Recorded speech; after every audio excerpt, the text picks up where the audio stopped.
बघा,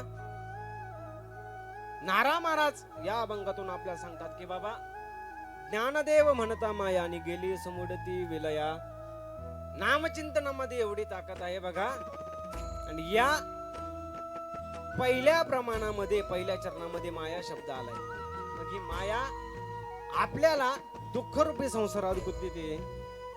आणि एकदा की आपण त्या संसारामध्ये गुंतलो, आपल्याला कशाचंच भान राहत नाही. आणि मग आपण म्हणतो, देवा माझ्या वाट्याला दुःखच आलं. परंतु नारा महाराज सांगतात की बाबा, जर नामचिंतन घेतलं ती माया सुद्धा काही विलयाला जाते. म्हणून ज्ञानदेव म्हणता माया आणि गेली समुडती विलया. एवढंच नाही तर बाबा, नामचिंतनानं काय होतं, संत महिमा वर्णू किती आणि निर्जीव चालविले म्हणती याच्याही पेक्षा जडमूड उद्धरिले आणि रेड्या मुखी वेद बोले.